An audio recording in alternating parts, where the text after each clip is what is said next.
अस्सलाम वालेकुम काश्तकार भाइयों। इस वक्त मटरी के किहड़े मसले चल रहे हैं। ज़्यादातर दोस्तों को ये मसला पेश आ रहा है कि मटरी स्मोक के दिनों के ग्रोथ पूरी नहीं कर सकी, नंबर 1। और अगर उन्हें फुल लै ने तो फुल दोबारा हम झड़ना शुरू हो गए हैं।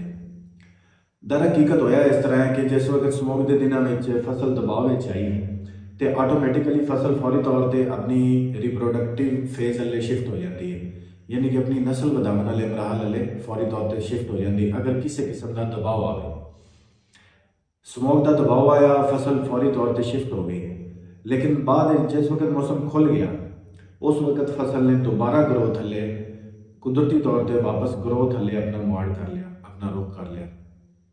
असी इस वक्त की कर सकते हैं? ऐसी तमाम फसलों जिन्होंने फुल एक दफ़ा केरा कर रहा है, ਜਿਹੜੇ ਸਮੋਕ ਦੇ ਦਿਨਾਂ ਦੇ ਫੁੱਲ ਹੈ ਸਨ ਉਹ ਕੇਰਾ ਕਰ ਰਹੇ ਨੇ, ਜਾਂ ਫੁੱਲ ਛੋਟੇ ਛੋਟੇ ਕੱਦ ਤੇ ਹੀ ਉਠਾ ਲੈਣੇ ਫਸਲ ਨੇ ਔਰ ਪ੍ਰੋਪਰ ਉਹਨੂੰ ਫਲੀ ਨਹੀਂ ਲੱਗ ਰਹੀ। ਐਸੀ ਫਸਲ ਵਾਸਤੇ ਅਸੀਂ ਕੀ ਕਰ ਸਕਦੇ ਹਾਂ? ਸਾਡੇ ਕੋਲ ਦੋ ਫੈਸਲੇ ਨੇ। ਨੰਬਰ 1 ਹੈ ਕਿ ਅਸੀਂ ਅਗਰ ਤੇ ਕੱਦ ਬਹੁਤ ਛੋਟਾ ਹੈ ਫਸਲ ਦਾ, ਅਸੀਂ ਉਹਨੂੰ ਗਰੋਥ ਹਲੇ ਵਾਪਸ ਲੈ ਜਾਈਏ, बढ़ोतरी हले वापस लै जाइए। अगर असी बढ़ोतरी हले वापस ले जाइए तो उनके वास्ते सानू एक कुर्बानी देनी पैनी है, कम से कम 10 तो 15 दिन जो है थोड़ी तुड़ाई लेट होनी है, क्योंकि एक दफ़ा असी ग्रोथ वाला स्प्रे कर दिता फसल तेज़ी नाल ग्रोथ हले चली जाएगी, लेकिन तुड़ाई जी है फिर थोड़ी 15 16 17 दिन तक दोबारा नवे फुल लेगी, नवी फली लगेगी।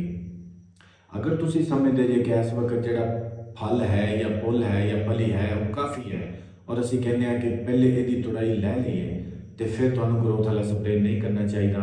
फिर सादा पोटाश का स्प्रे या पोटाश के किसी NPK का स्प्रे करके वो जी फली मौजूद है या जो फुल मौजूद है उनका फल असी उठा लीए, उनकी तुड़ाई करके उस तो बाद असी ग्रोथ वाला दोबारा स्प्रे कर सकते हैं। ये दोनों फैसले तुसी अपनी फसल की अपने खेत की नोयत के हिसाब नाल लैणे ने। ग्रोथ वास्ते असी की कर सकते हैं? ग्रोथ वास्ते NPK और जिब्रेलिक एसिड मिला के अगर तुसी स्प्रे करो 100% ग्रोथ के रिजल्ट मिलते हैं, 100% रिजल्ट मिलते हैं। दोबारा एक दफ़ा ग्रोथ करेगी, ग्रोथ करके दोबारा फुल लेगी, दोबारा फल लेगी। अगर महसूस करो कि ग्रोथ ज़्यादा हो रही है और असी इन्हूं रोकना चाहते हैं तो ये परेशानी वाली किसी किस्म की कोई गल नहीं। उन्होंने तुसी एक फाइटोफिक्स दवाई है, फाइटोफिक्स या बोरान या पोटाश, इन्होंने दोनों तीनों चीज़ों जो कोई चीज़ स्प्रे कर दो तो वो अपना कद रोक लेगी, दोबारा फल हले शिफ्ट हो जाएगी। लिहाजा इस तरह असी जी मटरी की फसल है वो इन्होंने दोनों मसाइल तो जान छुड़ा सकते हैं। एक और मसला मटर के बहुत ज़्यादा आ रहा है कि जड़ जी है वो गलना शुरू हो गई है, बिल्कुल उस तरह जिस तरह इस वक्त सरों के भी शिकायत आई ने जड़ गलन दियाँ। इस तो अलावा दीगर तिल के भी असी इस बीमारी नाल इनू जड़ का मुड़ा या रूट राट कहने ये जड़ा बीमारी है यदा 100% हल मौजूद नहीं है। जिस वक्त ये बीमारी असी नोट करने हैं, असी नोट करने हैं कि पौधा छोटा रह गया है, वो जिसामत छोटी रह गई, वो जड़ के उपर ब्राउन संगनुमा निशान है, लेकिन जिनी देर में असी नोट करने उन्नी देर में नुकसान हो चुका होता है। असी इहदा सिर्फ फैलाव रोक सकते हैं। फैलाव रोकने वास्ते असी नंबर 1 फोसेटाइल एल्यूमीनियम, ये जहरा दे मैं नाम दस रहा, किसी भी कंपनी का किसी भी ब्रांड का तुम लै सकते जी। दूसरा है कॉपर ऑक्सीक्लोराइड, तीसरा है बेंजोथायाजोलिनोन और चौथा है कॉपर प्लस कार्बोमाइसिन। ये 3-4 जहरों के कोई भी जहर तुम फ्लड कर सकते जी और स्प्रे भी कर सकते जी। लेकिन एक चीज़ ध्यान च रखनी है कि जी जड़ की बीमारी है ये वास्ते फैलाव रोकने वास्ते कला स्प्रे काफ़ी नहीं होएगा।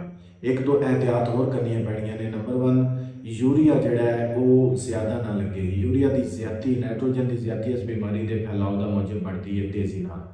तीसरी चीज़ है जड़ा पानी तुसी लगाना है, चढ़ा के पानी नहीं लगाना।